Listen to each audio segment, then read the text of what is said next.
성경이 보여주는 다섯 가지 성소가 분명하게 하나님의 말씀 성경 속에 나타나 있습니다. 첫째는 3층 하늘에 계신 세 하나님의 보좌와 천사들과 원형 하늘 성소가 성경에 나타나 있습니다. 그리고 둘째는 저희 모두가 즐겨 참여하는 회중과 백성을 위한 성소, 구약에서는 성소라고도 하고 성전이라고도 하고 신약에서는 교회라고 하는 우리가 회중 성소를 출입하고 있습니다. 그리고 세 번째는 우리 주님께서 분명히 말씀하신 개인 성소, 몸의 성소, 마음의 성소, 품성의 성소, 그리고 우리의 일생을 통하여 우리가 하나님의 거대한 성소 속에 어느 자리에 무슨 역할을 해야 할지가 분명하게 제시되어 있습니다.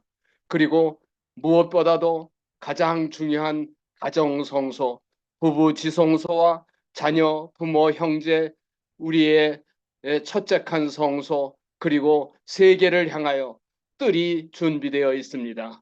그리고 끝으로 지구 성소, 주님께서 즐겨 찾으신 산의 성소, 천연계의 성소, 지구의 성소, 우주의 성소가 성경에는 나타나 있습니다. 제일 중요한 성소는 가정 성소로 개인 성소와 회중 성소와 이 모든 성소의 기본이 된다고 하나님은 말씀하시는데, 오늘 5월 9일 하나님을 사랑하는 새벽 모임을 통하여 하나님께서 오늘도 성소 속에 멜기세덱의 반차 11번째 계획된 가정 성소라고 하는 제목으로 오늘 공부를 하도록 하겠습니다. 오 하나님이여, 주의 길이 성소에 있사오니 누가 우리 하나님같이 위대하신 하나님입니까? 우리가 위대하신 하나님을 만나고 싶으면 성소 속으로, 특별히 멜기세덱의 반차를 쫓은 하나님의 후사로 가정 성소를 이루라고 말씀하십니다. 이 놀라운 기별은 모세도, 다니엘도, 사도 바울도, 요한도, 그리고 마지막으로 화이도 하나님의 초청을 따라 성령의 거룩한 감동으로 성소 속에 들어가서 가정 성소에서 하나님께서 어떤 일을 하고 계시는지를 깊이 깨닫게 하셨습니다. 사도 바울은 바로 예수님이 멜기세덱의 족보를 조차 이 땅 위에 하나님의 거룩한 부르심고 세우심을 받았다고 얘기하고 있습니다. 2000년 전에 예수님은 누가 내 모친이며 형제들이냐? 가라사대 내 모친과 내 형제들을 보라. 누구든지 하나님의 뜻대로 행하는 자는 내 형제요 자매요 모친이라고 말씀하셨습니다. 예수님께서는 30년의 나사렛 가정 성소를 확대해서 이 지상에 있는 영혼 구원이 하나님의 뜻대로 구원을 받고자 하는 사람이 거룩한 하늘의 가족들이라고 선언을 하십니다. 그렇습니다. 놀랍게도 사회나 교회나 국가의 중심은 가정이다.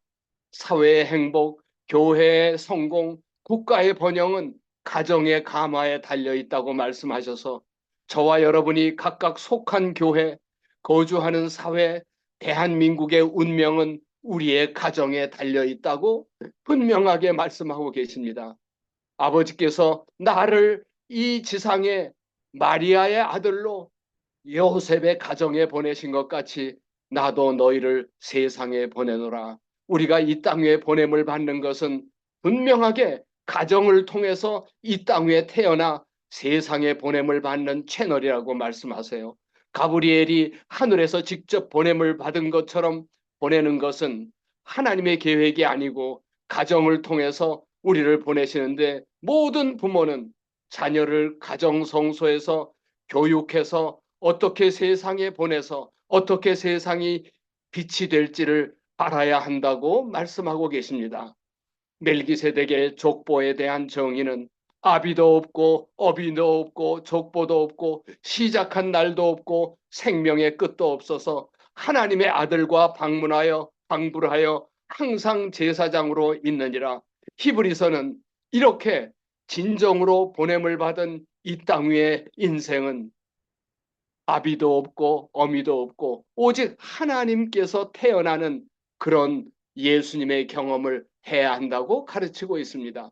우리는 이 가정성소에 대한 놀라운 하늘의 기별 속에서 이 지구를 창조할 때 하나님께서 가장 중요하게 만드신 것이 성인 남녀를 만드셔서 가정제도를 만드심으로 이 가정이 온 지구의 가장 기본이 되고 기초가 된다는 사실을 보여주셨습니다. 그리고 분명하게 선언하시기를 하나님이 여호와 하나님이 가라사대 사람이 독초하는 것이 좋지 못하니 혼자 사는 것이 좋지 못하니 내가 그를 위하여 돕는 배필을 지으리라.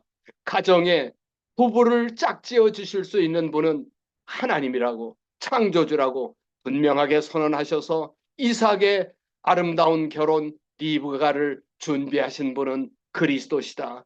욥을 위하여 재혼을 만드시고 화이장로와 화하몬이 만나서 가정을 이루게 하신 분은 그리스도라는 사실을 보여주셨는데 이 계시 가운데 하나님께서 남편이 하나님의 사업을 하도록 자격을 준비해 주시고 그 사업의 진전을 위하여 하나님의 섭리로 우리가 결혼하게 된 것을 나는 보았다. 이 여인은 정말 하나님의 계시 가운데 결혼이 하나님의 섭리로 이루어진 것을 보게 하셨다는 것이에요. 이것이 바로 시편 139편에 나의 안고 일어섬과 환생이, 출생이, 그리고 결혼이 가정제도를 통하여 이루어진 것을 시편에서 말씀하십니다. 결혼이 재림 징조 중에 하나가 되는 시대를 우리가 살고 있는데 결혼 문제를 하나님과 상의하지 않는다는 거예요.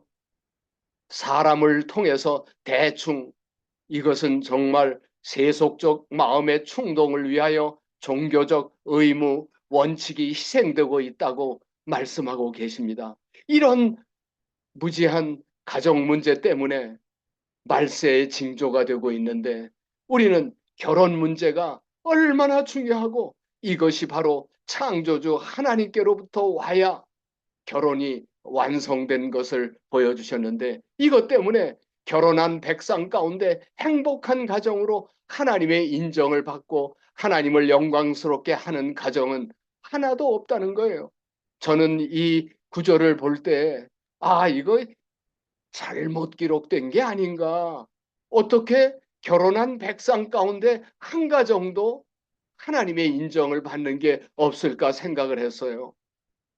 그런데 놀랍게도 말씀을 연구하면 할수록 이 말씀의 진가를 보게 되는데 이 아담이 두 가지 모습을 보여주었어요. 그는 자신까지도 하와와 함께 죽기로 결심하게 되는데 범죄하기 전에는 하와가 범죄해서 아내가 죽어야 한다면 자신도 여자와 함께 죽을 것을 결심하는 타락전 품성이 나와요. 그런데 똑같은 아담이, 똑같은 신랑이, 똑같은 사람이 다른 모습이 나오는데 범죄한 다음에는 선악과를 따먹게 하는 다음에는 아담이 하나님 앞에 너 왜 그걸 따먹었냐? 하나님이 나와 함께 주셔서 함께 하신 그 여자가 이 실과를 내게 주므로 내가 먹었나이다. 타락전, 범죄 전의 품성은 아내와 함께 죽을 마음을 갖고 있었지만 타락한 다음에는 이 여자 때문에 내가 먹었나이다. 그를 비난하고 정죄하는 모습을 보게 하시는 것입니다. 똑같은 한 사람에게 두 개의 얼굴이 있는데 이것은 우리가 얼마나 결혼 가운데 대부분 범죄한 그런 독을 품고 사는 동안에 정말 행복한 가정을 이루기가 어렵다는 사실을 분명하게 보여주셔서 결혼 생활의 비결이 어떻게 되어야 하는가? 진정으로 죄진 품성으로는 완전한 신성의 품성으로 거듭나지 아니하면 가정을 완벽하게 이루기 어렵다는 것을 말씀하시는데 결혼한 불행한 결과들이 부지기수이다. 셀 수가 없다는 거예요. 그들은 충동을 따라 결혼했어요. 결혼에 대한 정직한 하나님 앞에 검토가 고려되지 아니하고 경험 있는 결혼자들과의 의논은 낡은 사고로 간주돼서 충동을 따라 결혼해서 수많은 불행한 결혼이 양산되고 있다는 거예요. 노아 홍수를 통해서 우리는 다시 한번 이 결혼 문제가 얼마나 중요한가.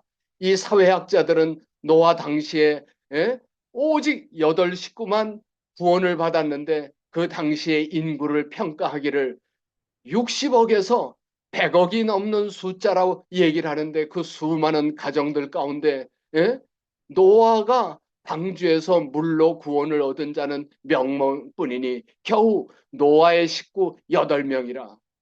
다른 말로 얘기하면 준비된 가정, 구원을 받을 가정으로 준비된 가정은 노아의 가정밖에 없었다는 사실을 얘기한다는 거예요. 그러니까 결혼한 백성 가운데 한 가정도 지금 준비된 것이 없다고 말씀하시는 기별은 절대 거짓말이 아니라는 거예요. 정말 확실한데 이 놀라운 기별이 하나님께서 바로 말라기를 통해서 보라 여호와의 크고 두려운 날 재림의 날 내가 선지 엘리야를 너희에게 보내리니 그가 아비의 마음을 부모의 마음을 자녀에게로 돌이키게 하고 자녀들의 마음을 그 부모에게로 돌이키게 하리라. 돌이키지 아니하건대 두렵건대 내가 와서 저주로 그 땅을 칠까 하노라.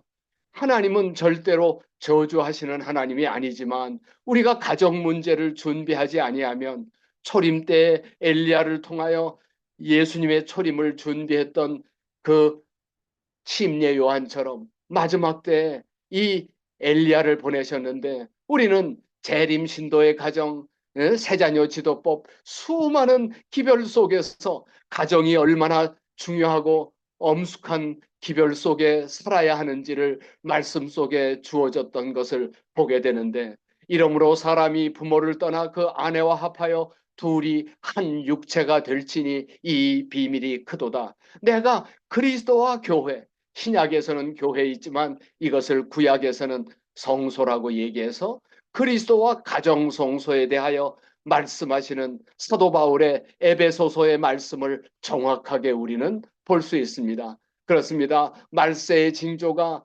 깨어지는 가정들로 말미암아 가정 결혼 문제, 가정 파괴가 징조가 되고 있을 때 정말 하나님의 백성들이 어떻게 아름답게 재림을 맞을 가정을 만들 수 있는지 하늘의 성도가 되기 전에 가정에서 성도가 되어야 할 기별을 말씀하셔서 정말 하늘에서 살 수 있는 성도가 되려면 먼저 자기 가정에서 성도가 되어야 한다는 놀라운 메시지를 우리가 받고 있습니다. 날마다 신성으로 태어나서 그리스도와 같은 품성으로 새로운 둘째 아담으로 우리가 태어나지 아니하면 가정의 성도가 될 수 없다는 것을 둘째 아담 예수님께서 모본을 보여주셨어요. 우리는 아론의 아들 나답과 아비후가 향로를 가져다가 하나님의 불이 아닌 인간의 불, 육체의 불, 사람의 불로 분양했다가 즉시 죽임을 받은 사실을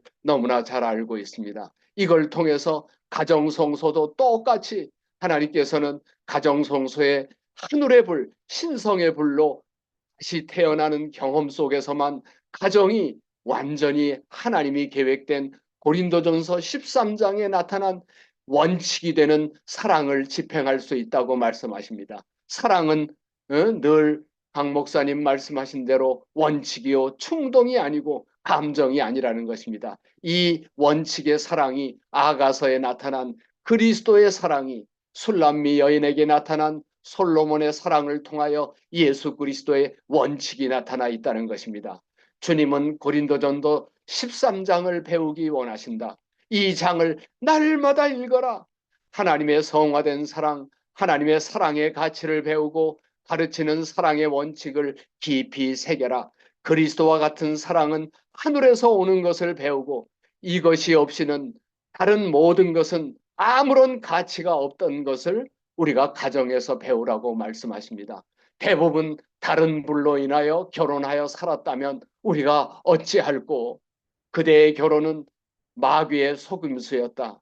그러나 지금이라도 할 수 있는 한 상대를 행복하게 해주는 하늘의 불로 거듭난 사랑을 하라고 말씀하십니다.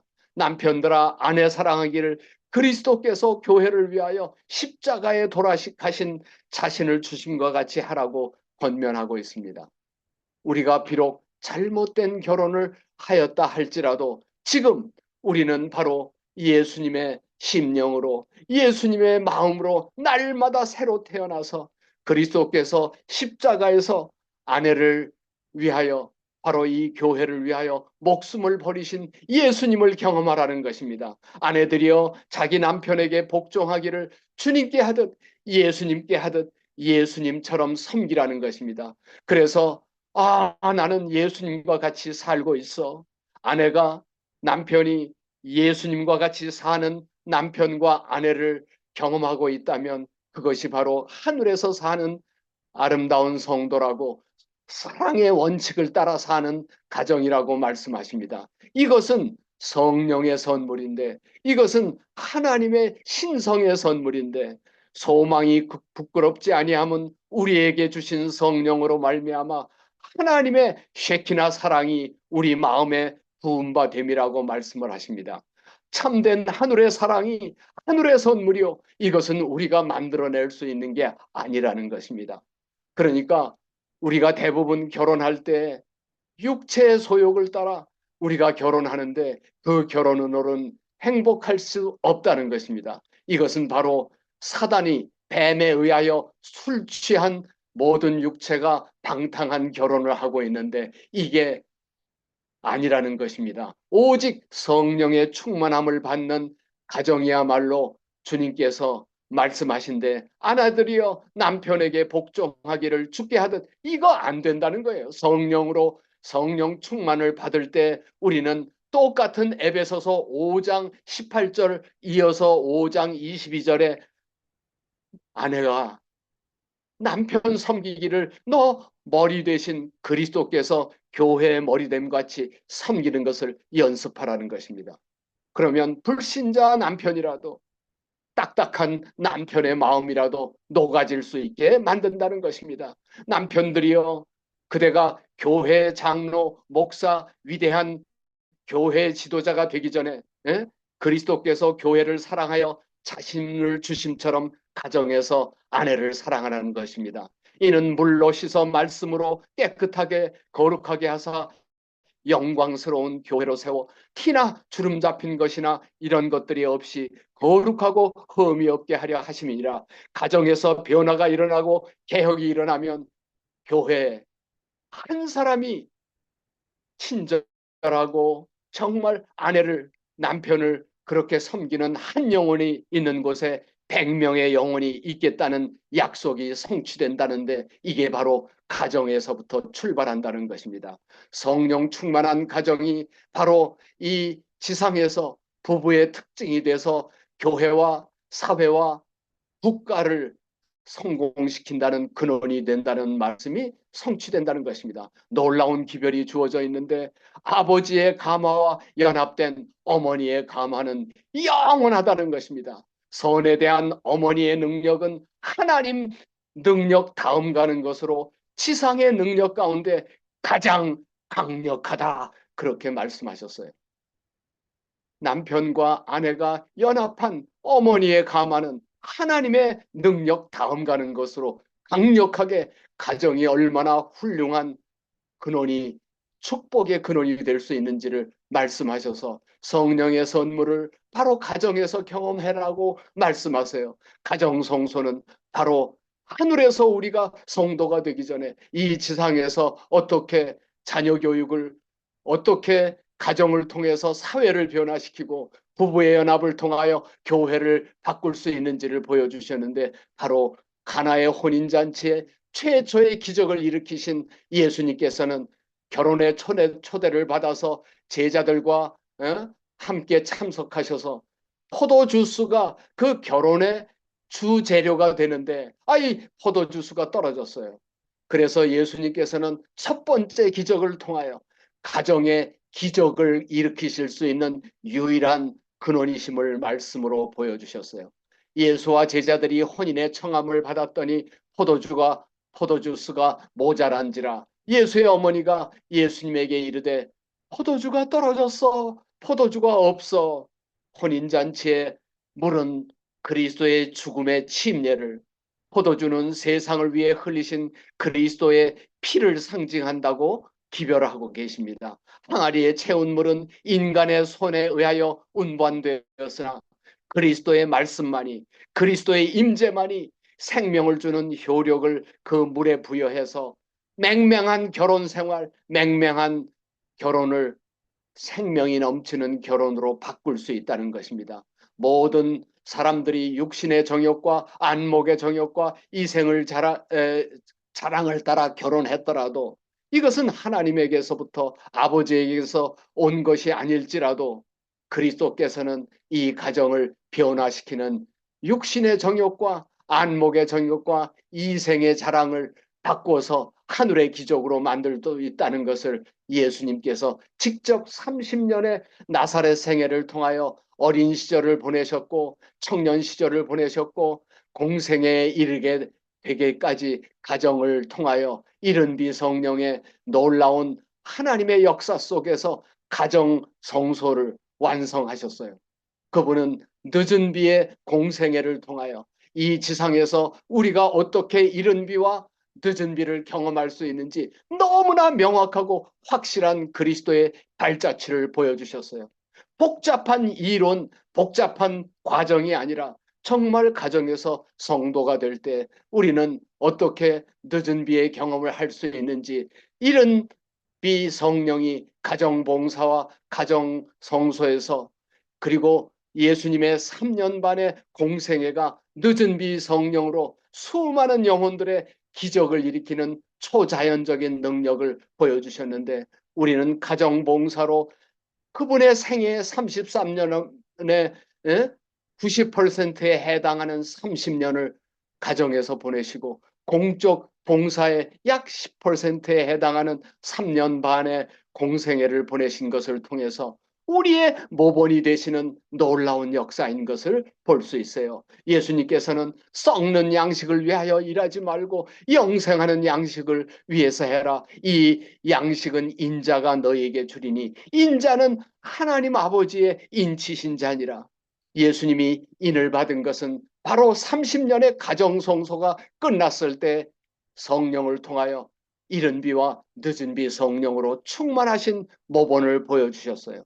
그러니까 인침을 받았다는 14만 4천, 우리는 모두 이 14만 4천인에 들기를 원하는데 너무나 정확하게 예수님은 30년의 가정 봉사 성소를 통하여 늦은 비 공생애를 준비하셨다는 것을 보여주고 계세요.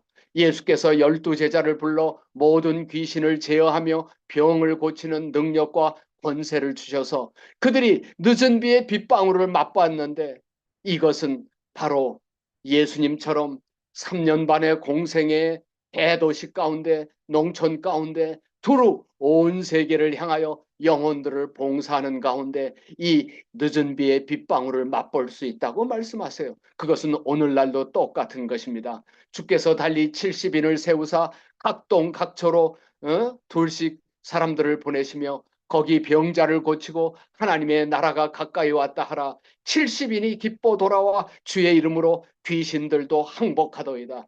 어떻게 귀신이 항복하는 사건이 벌어져요? 평범한 70인도 하나님의 복음을 위하여 둘씩 짝져 나갈 때 번개처럼 사단이 떨어지고 놀라운 기적의 역사를 베풀 능력을 경험한다고 말씀하십니다. 우리는 성경 속에서 정말 예수님을 통하여 주께서 친히 징조로 너희에게 주시는데, 보라, 처녀가 잉태하여 아들을 낳을 것이요 그 이름을 임마누엘이라 하리라. 하나님의 기적의 징조는 우리와 함께 하시는 가정에서 이 놀라운 경험을 할 수 있다는 것이 바로 처녀 마리아의 출산을 통하여 기적의 징조를 보여주셨다는 것이, 이사야 7장 14절이 바로 2000년 전에 행복의 휘장 속으로, 가정의 휘장으로 우리를 안내하고 초청한다는 것을 보여주십니다. 아비도 없고 어미도 없고 족보도 없고 시작한 날도 없고 생명의 끝도 없어 하나님 아들과 방불하여 항상 제사장으로 있는 멜기세덱의 반차에 대하여 설명하는 히브리서 7장 3절은 바로 예수님이 성령으로 처녀에게서 어떻게 잉태하였는가 설명을 정확하게 하고 있다는 것을 보게 됩니다. 멜기세덱을 통하여 그리스도께서 말씀하셨으나 멜기세덱은 결코 그리스도가 아니었다는 거예요. 멜기세덱은 이 땅 위에서 저와 여러분과 똑같이 하나의 이방인 왕으로 평신도였지만 어떻게 왕과 제사장이 될 수 있는 멜기세덱의 족보의 근원이 되는지를 우리에게 용기와 힘을 주기 위해서 보여주신 왕과 제사장의 근원이 됐다는 것이에요. 우리는 가브리엘이 나타나서 마리아에게 은혜를 받은 자여 평안할지어다 너 주님이 너와 함께 하셔. 어? 아니 그런 인사를 왜 내게 할까 생각할 때 마리아여 무서워 말라 내가 하나님께 구원의 은혜를 받았느니라. 보라 내가 수태하여 구원의 주님 아들을 낳을 것이니 그 이름을 예수라 하라. 이 마리아의 경험이 저와 여러분에게도 똑같이 성취된다는 것입니다. 나는 사내를 알지 못하는데 이 일이 어찌 가능하지요? 성령이 임하시고 지극히 높으신 하나님의 아버지 사랑의 능력이 너를 덮으실 거야.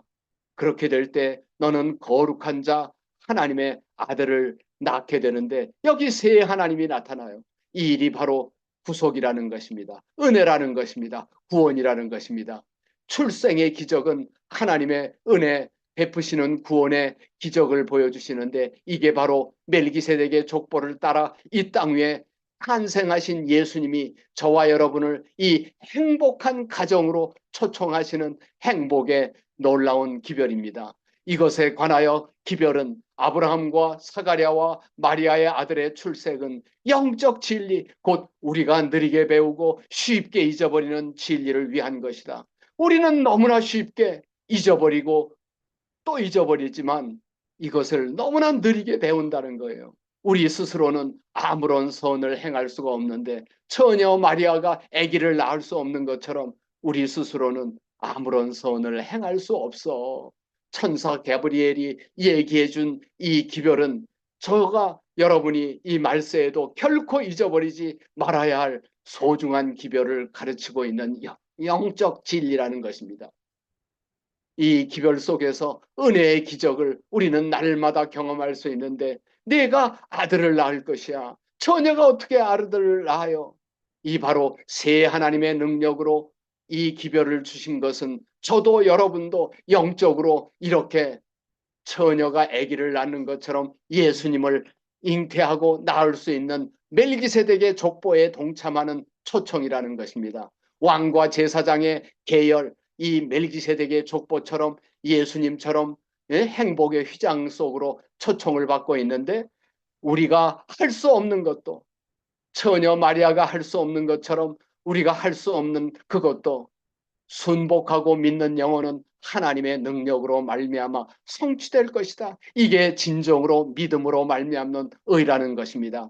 약속의 아들을 그리스도를 우리가 잉태하고 얻는 것은 바로 믿음으로 은혜로 되는 것이다. 영적 생명을 낳게 하고 우리로 의로운 행실을 할 수 있는 능력을 얻게 되는 것도 바로 믿음으로 되는 것이다. 은혜로 하나님의 축복으로 이 기적으로 이 놀라운 일을 한다는 것입니다. 저와 여러분이 바로 마리아가 처녀처럼 의를 행할 수 없는 죄인 완전히 처녀가 아기를 낳는 게 기적인 것처럼 우리 같은 죄인이 예수님의 형상을 우리 마음에 품고 잉태하는 것은 불가능하지만 할 수 없는 것도 순복하고 믿는 그 영혼에게 놀라운 기적의 역사가 이루어진다는 것을 은혜가 만드는 기적이 저와 여러분이 사는 현재 가정에서 아내와 남편 사이에서 왕과 제사장의 멜기세덱의 족보를 경험하라고 우리를 초청하셔서 삶의 휘장 속에 가장 가까운 가정에서 천국을 경험하라고 초청하십니다. 이렇게 잉태한 엘리사벳 마리아가 엘리사벳 가정을 방문했더니 엘리사벳의 가정에 방문했을 때 엘리사벳 뱃속에 있었던 아이가 보라, 문안하는 소리가 내 귀에 들릴 때 아이가 복중에서 기쁨으로 뛰어 놀더라. 그렇게 고백했습니다. 이것은 성령으로 이 어린아이의 마음속에 뱃속에서도 하나님의 역사가 이루어지는 것을 보여주셨는데, 우리는 12살의 나이에 이 성소에 나타나 있는 구속의 경륜을 확실하게 이해했던 그리스도 예수님의 모범 따라 어떻게 배우지 않았건을 이렇게 놀라운 지식을 가지고 있을까? 바로 성령이 하시는 일을 보여주셨어요. 성소의 사명을, 성령이 교사가 될 때 얼마나 놀라운 일이 벌어지는지, 어찌하여 나를 찾으셨나이까? 내가 내 아버지 집에 성소에 있어야 될 줄을 알지 못하셨나이까? 그렇게 선언하셨던 예수님은 한 가지로 가정 성소에 들어가서 나사렛에 이르러 순종하여 받들었던 예수님의 모범을 배우라고 설명하십니다. 가정 봉사는 바로 가정 성소에서 온 세계를 향한 공생애를 위한 준비 과정인 것을 멜기세덱의 족보를 통하여 왕과 제사장의 길을 간다고, 가정학교를 통하여 가장 위대한 최고의 학교가 그리스도를 길러낸 가정성소라고 말씀하십니다. 30년의 가정의 의무, 가정에서의 비천한 삶이 남의 눈에는 아무것도 아니지만 완벽하게 예수님을 지성소, 놀랍게도 대속죄일에 늦은 비 성령을 집행할 3년 반의 공생애를 보여주신 거예요. 그래서 사람이 자기 집을 잘 다스릴 줄 알지 못하면서 어떻게 하나님의 교회를 돈본다고 큰 소리를 치느냐? 그렇게 하지 말어. 가족을 돌아보지 아니하면 믿음을 배반한 자요 불신자보다 더 악하다는 기별을 했던 것입니다. 노아의 8식구가 왜 8식구만 구원을 받았어요? 하나님이 그렇게 냉정하고 그렇게 악하신 분인가요? 아니에요. 가정 성소에 관한 기별을 너무나 무지했다는 것을 보여주시는 거예요. 구약의 부조들이 이 가정에서 가장 위대한 사람들이 태어났어요.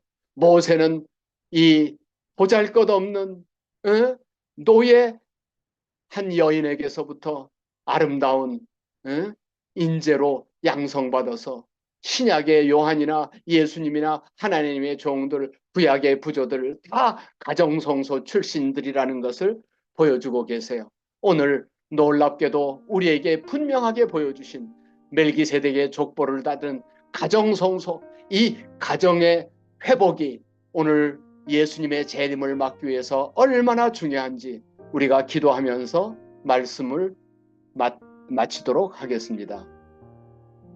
오 신령하신 하늘아버지, 예수님의 30년의 모범과 3년 반의 공생애를 통하여 이 마지막 때를 살아가고 있는 재림 성도들이 어떻게 예수님의 재림을 위하여 준비해야 할지 너무나 분명한 발걸음과 답을 우리에게 주셨사오니 감사합니다. 아버지, 우리가 가정에서 정말 예수님 같은 남편, 예수님 같은 아내가 되게 하시고 가정의 자녀들에게 예수님 같은 엄마 아빠가 되게 하셔서 가정의 성소가 되므로 노아의 모본, 노아의 때가 인자의 때와 같을 때 어떻게 살아남는 가정이 되는지, 우리 모두가 노아의 가정들처럼 성공하는 가정이 되도록 우리를 긍휼히 여기사 불쌍히 여기사 축복하시고 은혜 가운데 복 주시기를 허물 많은 죄인 우리 구주 예수 그리스도의 이름으로 간절히 축원하옵나이다.